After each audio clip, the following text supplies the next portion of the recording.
for many people, the average person, we're like, whoa, that's a whole lot of money.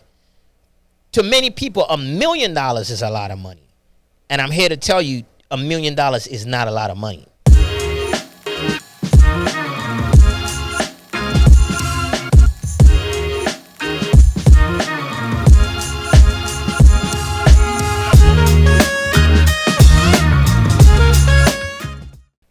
Welcome to another episode of Class is in Session. I'm your host, Professor Devin Robinson. We're being brought to you by Black and in Business Media, and Urban Business Institute, the Ivy League for urban entrepreneurs. Today will be part 2 of our employees session of the relationship series. So we're speaking about relationship in business. And we spoke last episode about employees, the relationship with employees and business and employees, and we're here now with our part 2 and final installment of that topic.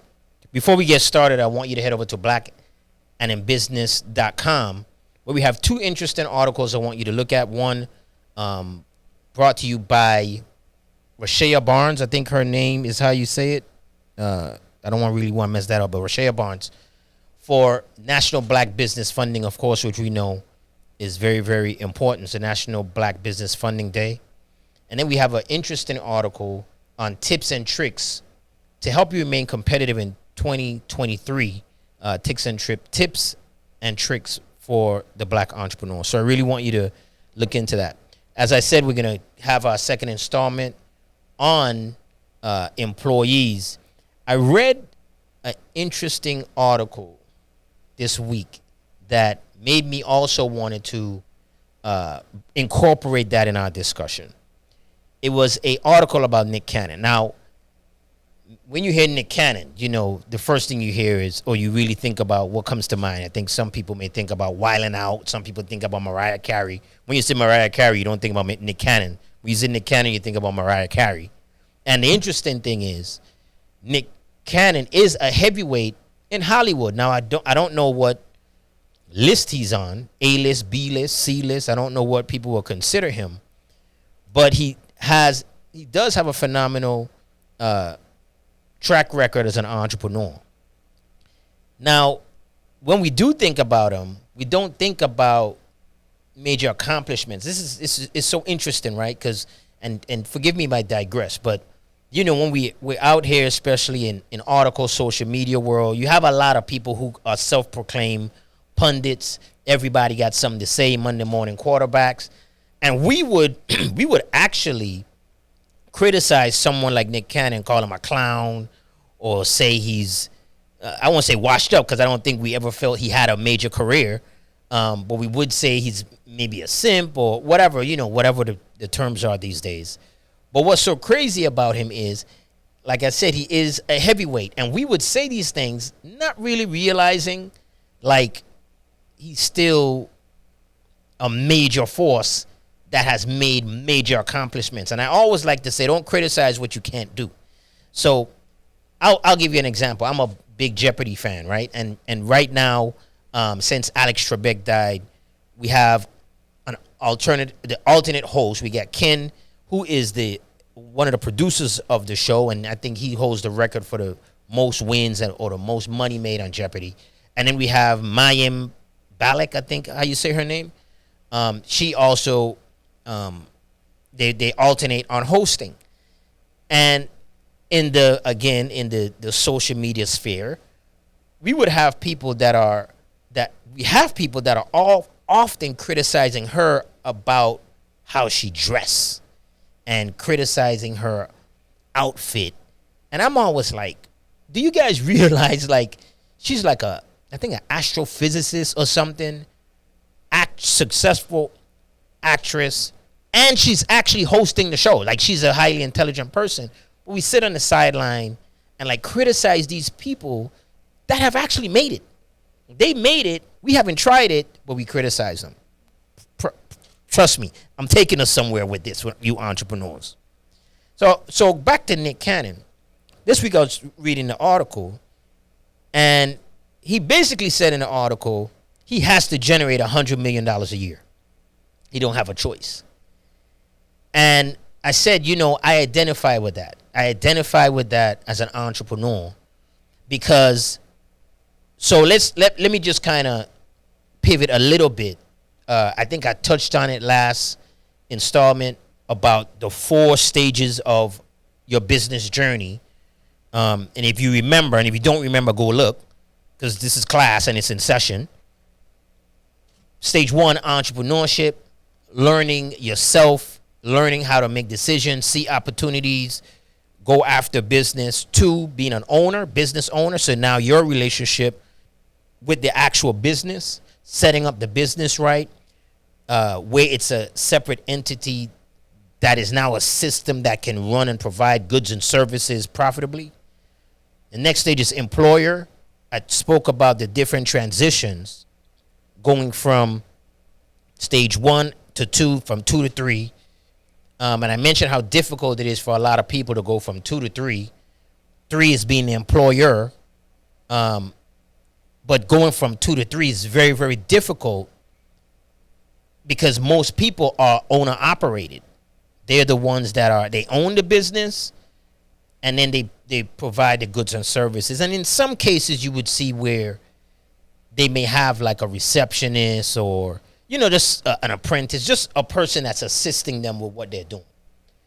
But they don't really fully get into like having a real payroll. It's so interesting because many entrepreneurs don't have a payroll for themselves. Like they're just doing draws, meaning they're just taking money from the business as they see fit or they need.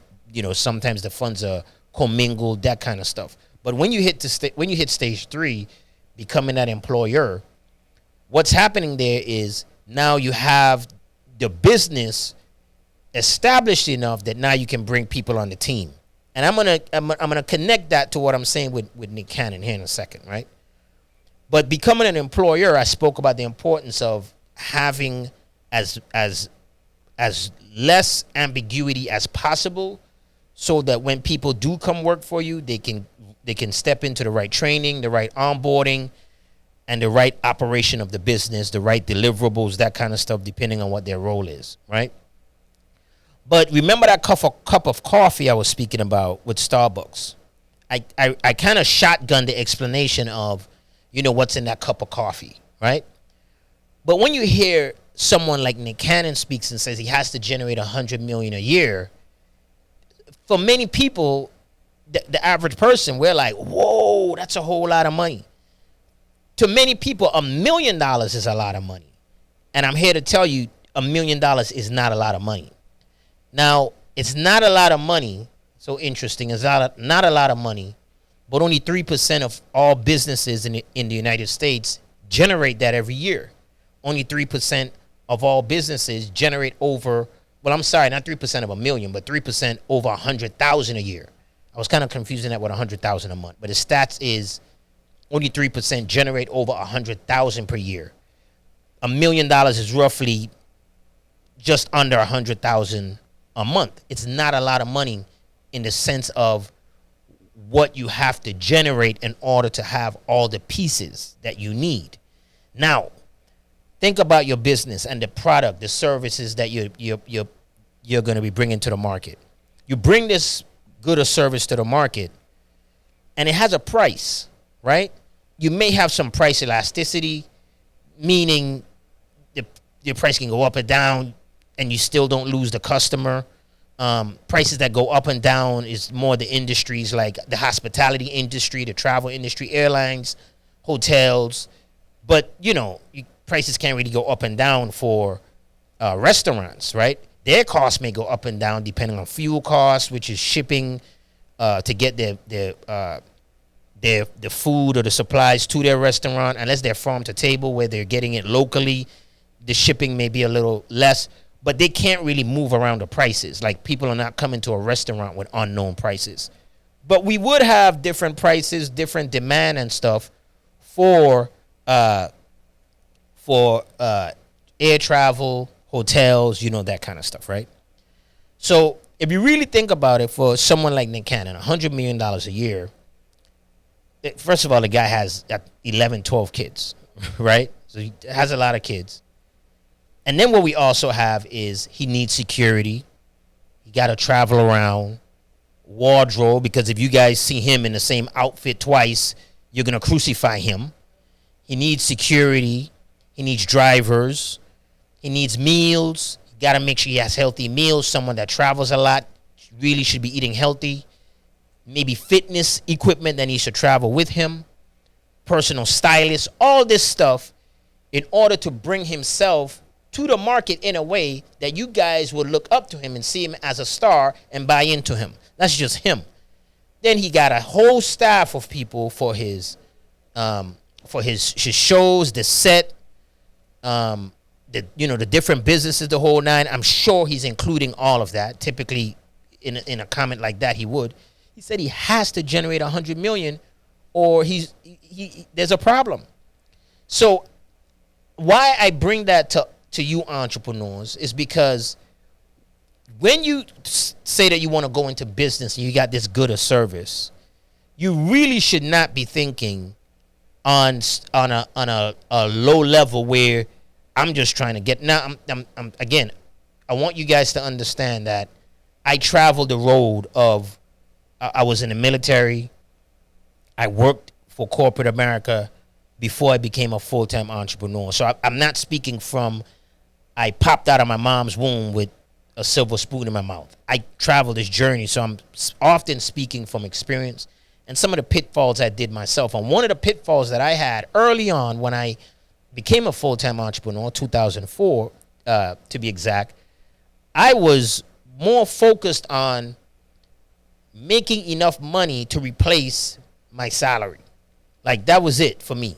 If I could just make enough in my real estate, in my publishing, the stuff I was doing at the time, some speaking, if I could just make enough to replace my corporate salary, I'll be satisfied. Well, it happened. But I realized that I was aiming too low, because there's no real satisfaction in replacing your job income with entrepreneurial income. You may as well just go back to the job, because you're getting the same money with far less headaches, right? So as you're putting your good or service into the market, you really need to look at it and say, how far can this take me? Now, what I teach in our Urban Business Institute is your goods or your idea, your product or your product or your service should be able to generate at least $100,000 a month.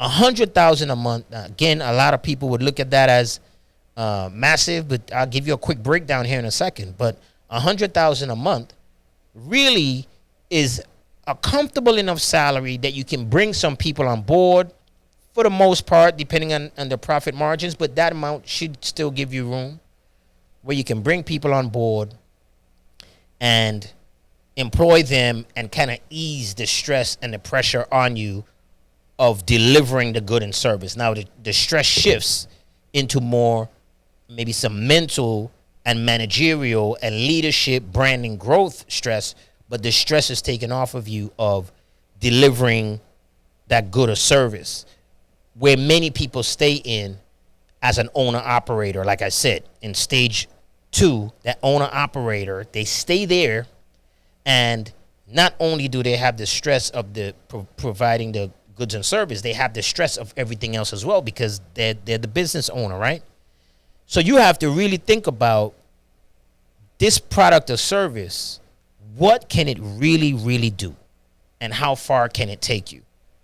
And $1 million a year really is not a whole lot. Now, in our institute, we train on the 4 stages: entrepreneurship, business ownership, employer, and executive. The executive level being, it's not the final level. There's actually 5, but I often speak on 4, because 4 is the executive level, where now you have divisions, and you're not just employing deckhands, for lack of better words, people to assist you with the business. In stage 3, you're actually now employing other leaders, because you have departments, you have divisions, the whole nine. So many people never get to that level.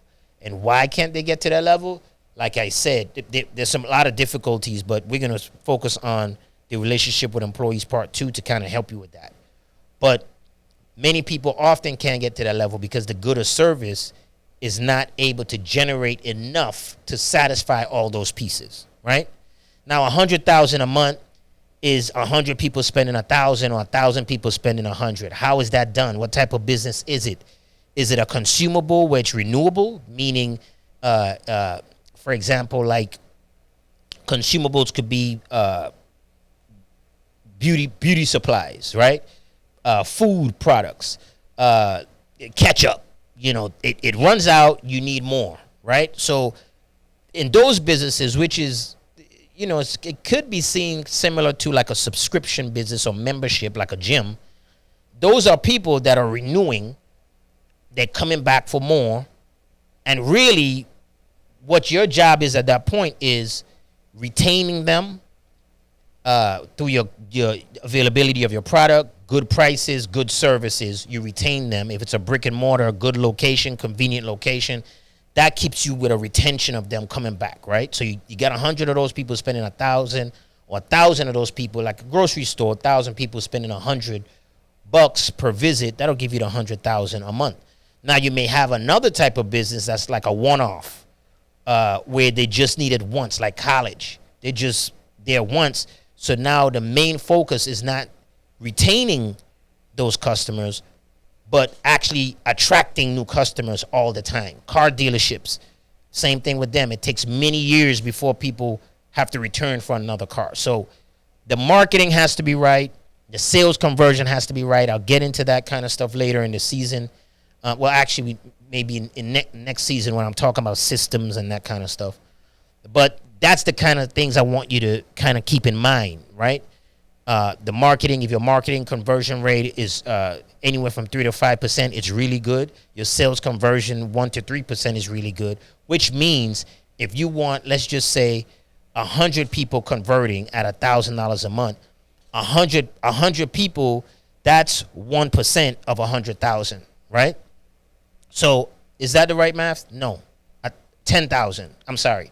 100 people is 1% of 10,000, which means you would have to be reaching 10,000 people every month in order to get the 100 people to buy. That's the statistic. So then you focus on, well, where's my 10,000? Where's my target audience? How do I reach them? How do I track them? This is just the quick formula. We'll dig into that kind of stuff later. But we want to talk about the employees and how the employees fit in that model of what it is you're trying to do, right? First of all, you got to be able to generate the kind of money that can bring you employees. Many times with new businesses, especially black-owned businesses, the budget isn't there to get the high-skilled worker. That's one of the challenges of black businesses. There are several, about 5 of them. High-skilled worker is one of them. High-paying customer is another one. Adequate funding is another one. But these are things that makes it difficult for the black entrepreneur, right? And you got to be able to master this landmine to get to the level where, where you can attract this high-skilled worker. System is right, everything is right in order for you to move at certain levels, right? But when we're talking about with the worker, one of the first things you want to do is you need to educate your workers. Many businesses don't. Many businesses get frustrated with workers. Many businesses educate workers to be workers and not necessarily educate workers to be leaders. One of the things I try to do is educate them to be leaders. You know, you want to keep like the connection or the relation of them as individuals and the needs of the business at the forefront of their minds. Meaning like the individual, so an individual will not necessarily, like it's not typical for an employee to come to work and not get paid, right? That's one of the insanity that I spoke about or often speak about when entrepreneurs get up to go to work, even though it's not guaranteed they're going to get paid. They don't know if they're going to get paid, but they get up and go anyway, right? They're trying for something bigger than themselves. Many times employees are just focused on a guarantee, right? Okay.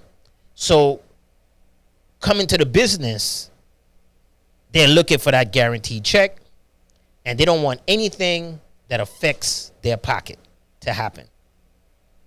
But they're not always necessarily clear on the same ideals for the business. The business doesn't want anything crazy to happen that affects its pockets, right? So let me kind of crystallize this a little bit, because it's very recent. I actually had this issue this week in one of my businesses where there are certain rules that are in place that my management team has to enforce, and some of the employees don't agree with that rule. Now, the department that they're running requires a lot of focus. It's project management. And one of the rules for them is that their cell phones can't be out, like on their desk as they're working. They don't agree with it because obviously, as we know in this day and age, some people would leave their heart at home before they leave their cell phone at home. So cell phone is not something we can do without, right? So what tends to happen in the market is many people go to businesses and try to bring what's happening in the market into the business. So if the market says, and technology evolves that says, oh, there's technology that we can work from home. There's Zoom, there's Salesforce, there's CRM systems that can manage from home. Then people bring that and say, well, why can't I just work from home, right? The thing is, all setups won't work, right? The thing that I know in that particular business is you can be easily distracted, and that distraction can take you off focus in that project that you're working on.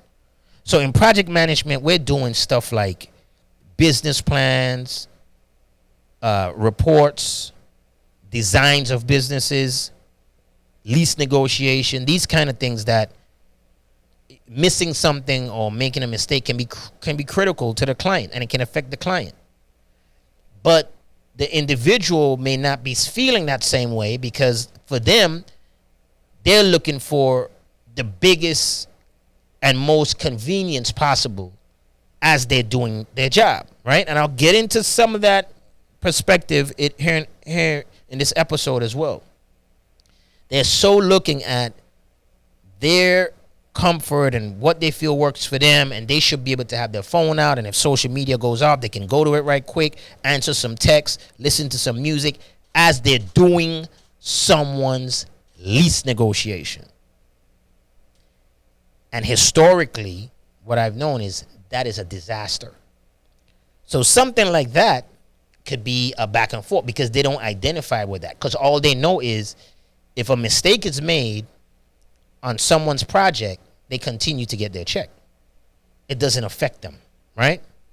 But if something was to go into play that affects their check, because that messing someone's project up can lead to a bad review. I'm going to talk about reviews here in this episode as well. And that bad review can lead to less revenue, less customers, a branding situation you got to deal with. But that does not directly impact the employee's check. And they don't see that it started with that cell phone being out. They don't see that. They don't connect that, right? But if it's something that affects their check, then they're able to feel it and have that impact. That is one of the biggest disconnects with the staff and the actual owners, or maybe the executive level people of a business. That the business is not just an evergreen place with infinite resources and funds. And the worker, how people perceive it, the worker has a tight budget, harsh conditions, stress, and limited funds at their disposal. Meanwhile, the company could have that same pressure. Now, Nick Cannon spoke about that $100 million a year, but to us and the naked eye, we just bat an eye at it like, oh, well, he's good. It's no big deal.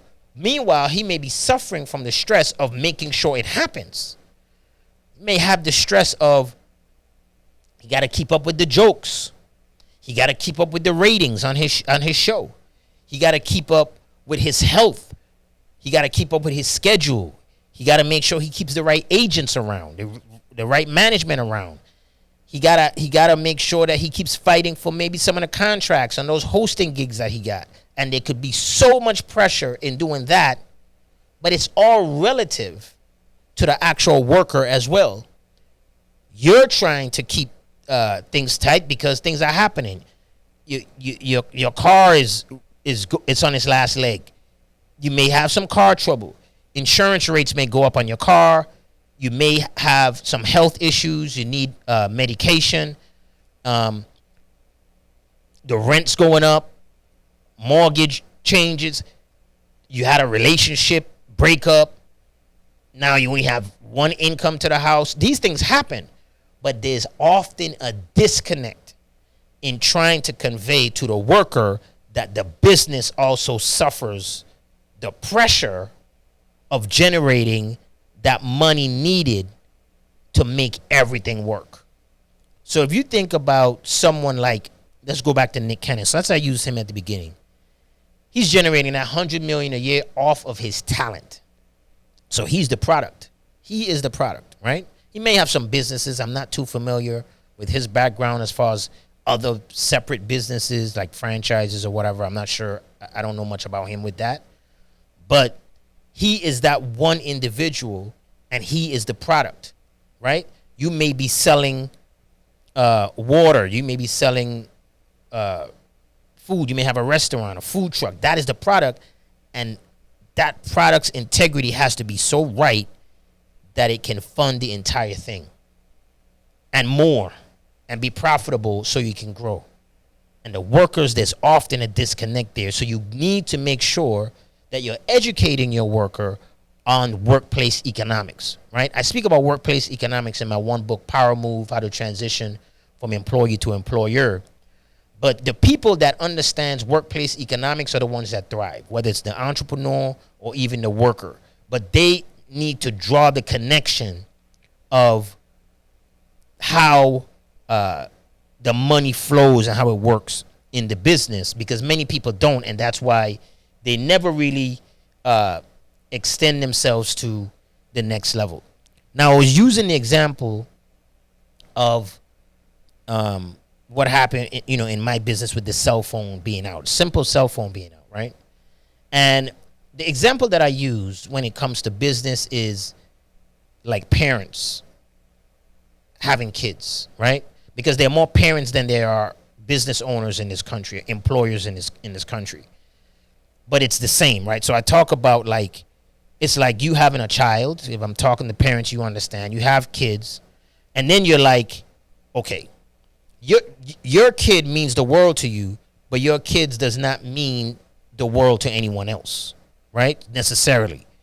So that's your child, and you think your child is the prettiest, smartest, most advanced. I don't think I've ever heard a parent say that their child is not smart. They all say, and he's so smart. And they may be right on task with everybody else. But for them, their child is the greatest. Well, that's kind of the same when it comes to an entrepreneur in their business. They birthed that idea. They have the passion for that idea, and they're out here pushing that idea. So it is the greatest to them. I have family members that are not entrepreneurs, and they don't identify with that, right? But of course, we will identify with parents if they are. And many of them would often say, like, you need to take a break. You need to stop. You're going too hard. You're doing too much. And I'm often like, that's like telling a parent to stop being a parent. It's like telling a parent, you're being too much of a parent today. Why don't you just stop and take a break from being a parent? You kind of look at the person like, what?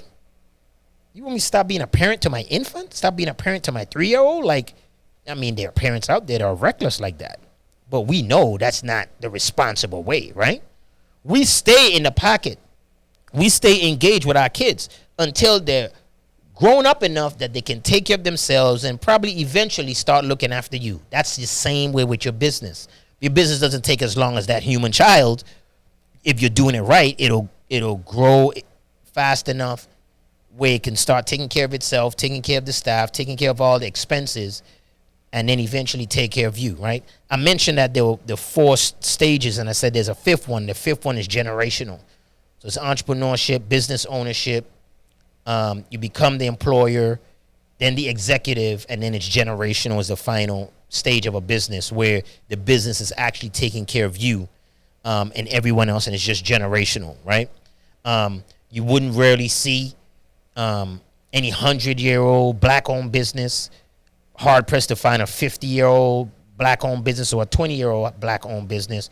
But I say 100-year-old because there are a lot of 100-year-old non-black businesses, Jewish, white, and that is, you know, people like to try to say, oh, we all the same, you know, such thing. You're saying black business, the whole nine. But that is the piece that makes black entrepreneurship different. We were held back and held down from building our businesses even when we were set free. After Emancipation Proclamation, we were set free and still had to endure the Jim Crow era, this whole civil rights era, to even just build our businesses. So we constantly were removed from the opportunity of being generational and instead being on first generation business. Like that became an issue. This is what we really want to understand, that black entrepreneurship and entrepreneurship, it's different, right? They're two different things. And what we have to focus on is making sure our opportunities are there and exploiting them to get to the next level. There's a lot of education that got to take place, again, like I said, with employees, because employees, again, showing up for the check and often don't connect the entire economics to this thing, right? So us getting to generational business is often difficult because we haven't had those opportunities from way back when. So to say black business now, it really should be a right. I mean, we have the right to say it, but we should have a right to say it without criticism, without any other group saying, why are you saying that? Because white people spent 400 years saying whites only. They should not give us any grief about saying black business now while we're trying to build race pride so we can be an independent economy in and of itself. I don't want to digress too much because y'all ain't helping me. Y'all ain't saying anything to stop me. And I'm going to just keep going off the rails. But so I'm going to get back to parent and non-parent. So you have your child. Your child is great to you. And now your child is aging and get to the school age. Your child is out into society, and you don't want other kids affecting your child, right? So what do? You try to keep your kids around the right people. Tell them to pick the right friends, the whole nine. But then you got people that don't care. You may even have people in your family, your cousins, aunts, uncles, that don't really care about the real prestige of your child. So they expose your child to certain things and try to keep it a secret. Hey man, don't tell your daddy. You know your daddy is hard up, so don't let him know I let you smoke this joint. Or don't let him know that I gave you this drink. Or don't let him know I let you watch this porno magazine. Or I let you listen to this song. Like things like that would happen, and then they start to poison your child, and your child ain't really growing up with the integrity that you know that matches their potential. It happens in the business as well.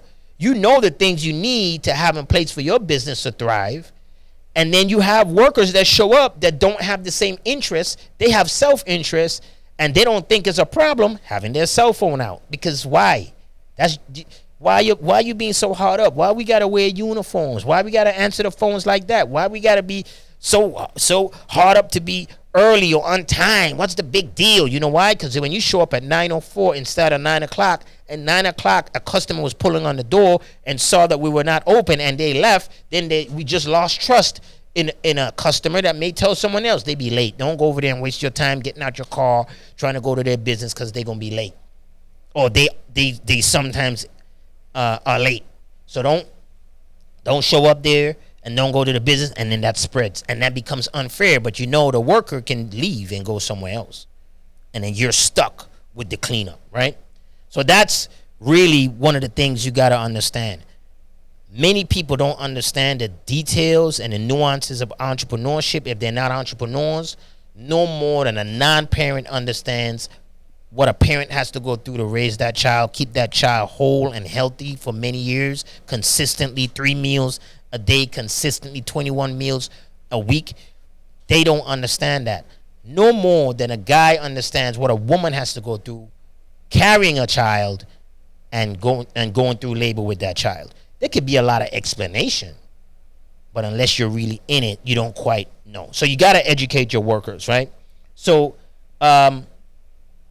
let's talk about how people would approach you and your business.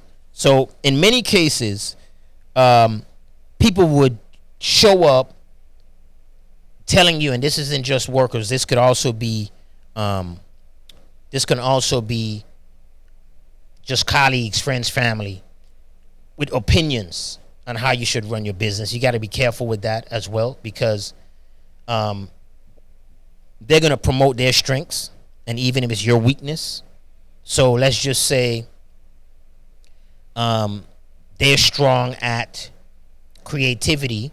They're going to tell you the most important part to your business is being creative, right? Or if someone's always on time, they're going to say the most important part of a business is being on time, and you're sometimes late. Like things like that is what we would see, and that you have to be careful of, because you may be adopting other people's opinions. And sometimes as workers, like I say, they show up and they would have a different approach. And I'm not saying all workers are bad. Let me just make sure that I explain that piece. They're not all bad. I have some phenomenal people on my team that's helping me grow. But one of the things that I make sure I do is make them part of the process. I give them autonomy. I empower them with information. I allow them to make decisions as well, come to me for guidance. I even teach them how to make those decisions in my absence, so it's not always on me. I tell them to weigh out the cost. Of course, in every decision, think about the worst case scenario. And if the worst case scenario is more than we should take a risk on, then don't do it, right? In determining if you should terminate a worker, there's a barometer. I tell them if the cost of keeping them exceeds the cost of letting them go, it's time to let them go. Because there's a cost in letting people go. You may save money on payroll, but now you have a cost in recruiting again. Recruiting someone else for the position, onboarding them, training them, and not getting the full results out of them when they're new. There's some cost to losing people, right? But then there are costs in keeping people that are not good as well. So when the cost of keeping them, meaning bad morale, hostile environment, loss of customers, loss of other workers, that cost could be greater than actually letting them go and taking your chance finding someone else. When that cost exceeds it, you got to let them go. So these are some of the things you got to look at when it comes to being an employer and having that relationship with your workers. Now, one of the things as well that you want to ensure workers understand, because this is a all the way fact, that they're providing services to the business. Let me break this down in 10 seconds or less. Businesses have many customers that they provide services, goods and services to. Employees typically have one. So an employee's income, let's just say they have one job. 100% of their income is tied to one customer. That customer is their employer. So many workers look at businesses as they're going there to extract money from, instead of seeing that they're selling their skills and the company is buying it. So the company is buying your time from you and your skills from you in exchange for making this business successful, that it can provide maybe the same or a different good or service to the general public. So you're an investment, right? And you are a business in and of yourself. You market yourself. You have skills that you're selling. You're your own human resource department. You're like a walk-in business. How you present yourself is your marketing. Where you place yourself is your advertising. where you put your resume, that kind of stuff. And so many workers don't connect to that. They don't connect to the idea that they're selling their services to someone who's buying it. If your workers really understand that, they will understand that they are in the customer service business. They are making sure that their customer is satisfied and that customer is their employer. But the wrong rhetoric is often being said to people that shifts it and makes them feel like they can give their customer, which is their employer, a hard time. They can give their employer a hard time, try to bend the rules, try to cheat and get over on them, and they're just entitled to that, and they can just pass it off as, well, they got the money, or they ain't this business, or they ain't paying me for that, or you could just say all this different stuff, not taking accountability to say that, I showed up and every single day I'm selling my goods and services, or my services, to this business. That is a real thing that you want to make sure your workers understand, right? In the last episode, I spoke about that investment in the person, and I spoke about the differences about the minimum wage and stuff like that. And really, what you also got to know with workers, right? So each worker has, okay, so I know I'm about to go off somewhere else, but I'm going to just try to bring it home. An insurance actuary, if you never heard of one, they are people that determines probabilities of insurance with people and the value of people. So when you see, like, in the market, when there's like a wrongful death, the cops, maybe may have wrongfully killed someone, excessive force, whatever it is, and then this civil suit is brought, and we just seeing these numbers that are brought. Those numbers are not just out of thin air, right? And typically, some cases they would throw a very high number out there at the courts, but typically the settlement is often tied to the worth of the person or the probability of the person. What they look at is the person's race, their lifestyle, what neighborhood they live in, their education level, their skills, and their age at that point, with all that stuff combined. And what they look at and say, well, this is a 55-year-old smoker. He has a high school diploma, and he was a truck driver. He have maybe another 10 years or so left in the workforce. This is how much that person was earning, and this is how long they was likely to live. So they look at if you're married, if you have kids, all this stuff. And then they say, based on that, this is what we expect their future earnings should have been. And because they died prematurely, you removed the opportunities for this kind of money for them to make, right? And then they come up with all the settlements, everything, the whole night, right? They also do that for people who were wrongfully imprisoned. They come out, how much they're going to give them. Actuaries are involved. They're looking at all these dynamics. Well, how much could they have possibly made? Did they miss opportunities to have kids? Do they loss of consortium stuff, which is affection with your spouse, right? Do you have trauma, and that kind of stuff is gone? All this stuff happens, right? The military does it to determine disability. All this stuff is being determined, right? This is also why certain wages exist for people based on what job they're applying for, what their education levels are, that kind of stuff. So when you start your business, you got to really look at, it's easy now. You can just go to some of the job boards that will show you the pay scale and where it falls for your zip code, that position, that kind of stuff.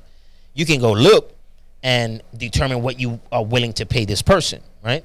So those are things that are important for you to know. People within themselves would just demand, I need to get paid more because I'm doing XYZ. But really the position does not call for more or call for enough. It doesn't call for more in the sense of what will the return be for the business? What can the company get back from that person? Because again, you going at a job and making $50,000 a year is not just you getting $50,000 out of that job. It's that job being able to turn around and use those skills that they're buying from you for $50,000 and turn around and make $200,000 off of it. So that's the reality, but we often are misguided and misunderstood when it comes to us in the workplace. Is why I say workplace economics is very, very important for us to understand how the entire dynamics work. And for many black businesses, again, we don't often look at this kind of stuff, and we're just kind of shooting from the hip. So we don't make it to stage 3 because we don't know. We don't have the structure. We haven't mastered stage 2 because you got to master one stage to get to the next. So we can't get to stage 3. We can't get the recruitment going. We can't get to stage 4 to become executives, or we have leaders, that kind of stuff. And it becomes very, very, very difficult. So you definitely want to ensure that your team understand that they're selling you services and you're their customer that can probably help them become better at customer satisfaction, right? And the next thing we really want to look at is your business and its growth as we're, growing multi-year businesses. One of the things that is also significant is ensuring your business runs based on the years it's been in business. If you have a business that's 10 years old, it should be able to run as if it's 10 years old, not run at the time frame that your employees have been at that business. That is also what holds back a lot of companies. You got a restaurant that may have been in business 10 years. They've went through tons of growing pains, tons of problems they solved, tons of things that they've mastered. But then you have people that show up, they're brand new, and they're making mistakes or errors as someone who's been on the job brand new. So then what happens is they're getting orders wrong, or they're breaking dishes. That's the kind of stuff that a restaurant may have gone through early until they perfected stuff. But then you got someone that showed up, they're new on your job, and then they're doing that. So then what happens is you got customers that are getting the experience of a business that's 10 years old, but providing, let's just say, 6-month-old service because your team has been on for 6 years, maybe your leadership team or your staff or whatever. So how do you make sure that there's continuity in your business no matter if there's a turnover and people are there new? So it doesn't matter if they just got there, the business still feels like it's a business that's operating for 10 years. Well, there are a couple of things you need to do. Like I said, having policy and having procedures in place, having rules, having software that make sure everything is perfected so that your chef isn't putting too much salt in the meal and the meals are coming out inconsistently. The portions are not right. Of course, you're going to have the tools and stuff in the back. I'm not a restaurant here. I'm just talking about restaurant. Maybe because I'm hungry right now or something. I don't know. But I'm just talking about restaurant and food just because of that. But Cheesecake Factory, one of my favorite restaurants, just so you know. But consistent, and Papa Do's. I must be really hungry. I keep talking about food. Papa Do's too, just so you know. Now I'm distracted. Anyway, so we're talking about food. The portions need to come out the same. No matter what location you go to, it should be the same. That is how your business should run, and that's the benefit that you have, that you should have by having a business that had made it through that first vulnerable period of 2 years in business, and it made it to the 10 years. You gotta have the training. You gotta have the ops manual. You hear me talk about that. You gotta have the tools and the resources, the software, that kind of stuff. And I'm not being very frivolous with the software because I know, again, those are all expenses that businesses gotta absorb. But do it at your level. Don't try to go out there and get all the bells and whistles immediately because you can go under by having too many expenses. So I'll talk about that, later on in subsequent episodes, but you want to make sure that the stuff is in place that employees can deliver at the level that you're at, and they're not constantly going backwards. People tend to like to want to see for themselves. So no matter what training you give them or whatever, sometimes you just got some people that have egos, or they're conceited and they're like, no, I know better. Or they're listening to you, but really they're going to do it their way anyway.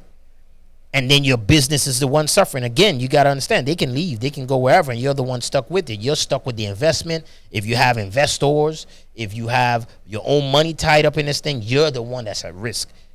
They're able to just leave it behind. You know what I'm saying? So you have to make sure that you're incorporating all the necessary tools to keep your business moving forward. They would try to often push and say, they're going to have mutiny and do it their way. So for your business growth, that's a major thing. Now, another thing that you want to know and accept in your business is people will leave. Expect, then accept.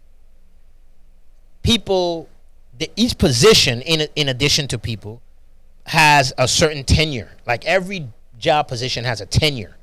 Like you can have a certain position that on average people stay in that position for a year, maybe 2. Some may stay 5. If more and more professional it becomes, the more and more it's not always pay. A lot of people think just pay or more, and no, it's not that, because some people just have certain character and work ethics at any level. So it's not just necessarily just pay, but it's the type of job. Is it tedious? Is it laborious? Is it white collared? Is it convenient? These different mixtures of things. Is it limited opportunities? Is it something that should be fast tracked, that people want to be in a fast track, which is also a thing. You got to accept that these are positions that have a tenure, and you got to know the tenure for all your positions and prepare for it, and don't take it personally, because again, they people are ascending, and in many cases the aspirations of people exceeds the growth of the business. Say that again.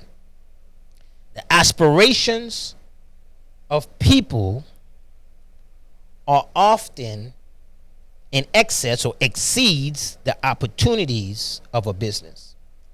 So I want you to also accept that you may have a business that pays a certain amount,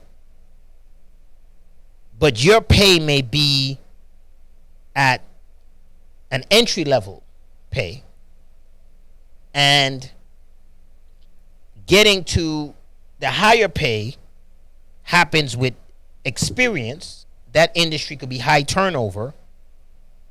When you have that situation, you may only be able to afford the entry level people, but you got to know, like, they move on, right? They go to the next job, and they move up. They keep zigzagging and going where they're going because they're trying to climb quickly. That happens like largely in the entertainment industry. In entertainment, people fresh out of college, they will work for nothing just to get the opportunity. There will be interns, and they expect that they can get to 6 figures as long as they just keep pushing and moving and growing. But your business may not be able to give them that at the rate that they can get it if they keep moving to maybe bigger markets, bigger opportunities, bigger companies. You also have to accept that. You also have to accept that you just have to get on the track where your company is also growing, and your company is also able to provide better benefits, more exposure, better compensation, that people grow and get to that stage. And really, just to kind of sum it up, even with your staff as well, you want to make sure they have benefits. Work on that. Work on ensuring that your staff gets the right medical benefits, maybe some benefits with other companies, affiliations, discounts. In my company, we have I have a mental health day where a worker can take mental health. We have a partnership with a spa. They can go there and get spa services on the company. We pay for it, and we also pay them for the day that they went. So they get a full day's pay. They also get the opportunity for mental health because, in the businesses, it can be stressful, a lot of pressure, and so we provide that benefit as well, and has been a major hit. So this things like that, ideas like that.